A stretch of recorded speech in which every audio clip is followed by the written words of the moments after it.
ಕಾಂಗ್ರೆಸ್ನಿಂದ ಕಾನೂನು ಸುವ್ಯವಸ್ಥೆಗೆ ಧಕ್ಕೆ. ಜೆಡಿಎಸ್ ರಾಜ್ಯ ಯುವ ಕಾರ್ಯಾಧ್ಯಕ್ಷ ರಾಜು ನಾಯಕ ಆರೋಪ.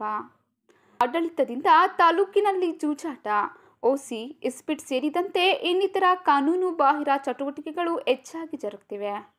ಇದರಿಂದ ಕಾನೂನು ಸುವ್ಯವಸ್ಥೆ ಸಂಪೂರ್ಣ ಹದಗೆಟ್ಟು ಹೋಗಿದೆ ಎಂದು ಜೆಡಿಎಸ್ ರಾಜ್ಯ ಯುವ ಕಾರ್ಯಾಧ್ಯಕ್ಷ ರಾಜು ನಾಯಕ ಆರೋಪಿಸಿದರು. ಪಟ್ಟಣದ ಅಂಬೇಡ್ಕರ್ ಭವನದಲ್ಲಿ ಜೆಡಿಎಸ್ ತಾಲೂಕು ಘಟಕದಿಂದ ಗುರುವಾರ ಹಮ್ಮಿಕೊಂಡಿದ್ದ ಅಭಿನಂದನಾ ಸಮಾರಂಭ, ಕಂಪ್ಲಿ ಕ್ಷೇತ್ರದ ಪದಾಧಿಕಾರಿಗಳ ಆಯ್ಕೆ ಕಾರ್ಯಕ್ರಮದಲ್ಲಿ ಮಾತನಾಡಿದರು. 5 ಗ್ಯಾರಂಟಿಗಳಿಂದ ಕ್ಷೇತ್ರದಲ್ಲಿ ಅಭಿವೃದ್ಧಿ ಶೂನ್ಯವಾಗಿದೆ. ಕುರುಗೋಡು ಉತ್ಸವ ಮಾಡುತ್ತೇವೆ ಎಂಬ ಭರವಸೆ ಹುಸಿಯಾಗಿದೆ. ಇನ್ನು ಕಂಪ್ಲಿ ಉತ್ಸವ ಮಾಡುವಲ್ಲಿ ನಿರ್ಲಕ್ಷ್ಯ ವಹಿಸಿರುವ ಶಾಸಕರು ಕ್ಷೇತ್ರದ ಅಭಿವೃದ್ಧಿಗೆ ದೂರದೃಷ್ಟಿ ನಾಯಕರ ಕೊರತೆ ಕಾಡುತ್ತಿದೆ. ಕುರುಗೋಡು ಪಟ್ಟಣದ ಅಂಬೇಡ್ಕರ್ ಭವನದಲ್ಲಿ ಜೆಡಿಎಸ್ ತಾಲೂಕು ಘಟಕದಿಂದ ಹಮ್ಮಿಕೊಂಡಿದ್ದ ಅಭಿನಂದನಾ ಸಮಾರಂಭದಲ್ಲಿ ರಾಜ್ಯ ಯುವ ಕಾರ್ಯಾಧ್ಯಕ್ಷ ರಾಜು ನಾಯಕ ಮಾತನಾಡಿದರು. ಬಳ್ಳಾರಿ ಜಿಲ್ಲೆಯಲ್ಲಿ ದಂಧೆಗಳು ಹೆಚ್ಚಾಗಿ ಜರುಗುತ್ತಿವೆ. ಇವುಗಳನ್ನು ನಿಯಂತ್ರಿಸುವಲ್ಲಿ ಪೊಲೀಸ್ ಇಲಾಖೆ ವಿಫಲಗೊಂಡಿದೆ.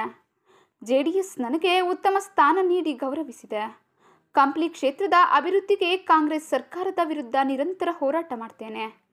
ಪಕ್ಷದ ಅಭಿವೃದ್ಧಿಗಾಗಿ ಪ್ರತಿ ಬೂತ್ ಮಟ್ಟದಲ್ಲಿ ನಿಷ್ಠಾವಂತ ಕಾರ್ಯಕರ್ತರನ್ನು ಆಯ್ಕೆ ಮಾಡಿ ಲೋಕಸಭಾ ಚುನಾವಣೆಯಲ್ಲಿ ಕಾಂಗ್ರೆಸ್ ಅಭ್ಯರ್ಥಿಗಳನ್ನು ಸೋಲಿಸುತ್ತೇವೆ. ಯುವಕರನ್ನು ಬೆಳೆಸುವ ಜೆಡಿಎಸ್ ಪಕ್ಷದಲ್ಲಿ ಯುವಕರ ಸಂಖ್ಯೆ ಹೆಚ್ಚುತ್ತದೆ.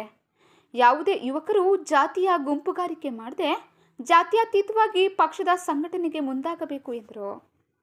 ನೂತನ ಜಿಲ್ಲಾಧ್ಯಕ್ಷ ಮೀನಳ್ಳಿ ತಾಯಣ್ಣ ಮತ್ತು ಕಂಪ್ಲಿ ಕ್ಷೇತ್ರದ ಅಧ್ಯಕ್ಷ ಎಚ್.ಎಂ. ವಿಶ್ವನಾಥ ಸ್ವಾಮಿ ಮಾತನಾಡಿದರು. ಮಹಿಳಾ ಘಟಕದ ಜಿಲ್ಲಾಧ್ಯಕ್ಷೆ ಭವಾನಿ, ಜಿಲ್ಲಾ ಸಮಿತಿ ಸದಸ್ಯೆ ವಿಮಲಾ, ರೈತ ಮುಖಂಡ ಲಕ್ಷ್ಮೀಕಾಂತ, ಮುಖಂಡ ಮದಿರೆ ವಿಜಯಕುಮಾರ, ಮಾಜಿ ಅಧ್ಯಕ್ಷ ಹೇಮರೆಡ್ಡಿ, ನಾರಾಯಣ ರೆಡ್ಡಿ, ಮಂಜು ದಮ್ಮೂರು ಹಾಗೂ ಇತರರು ಇದ್ದರು.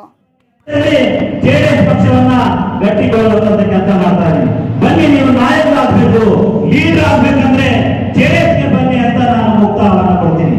ಪಕ್ಷದಲ್ಲಿ ಸೂಕ್ತ ಸ್ಥಾನಮಾನವನ್ನ ನಾವು ಕೊಡುವಂತ ಕೆಲಸ ಮಾಡ್ತೀವಿ.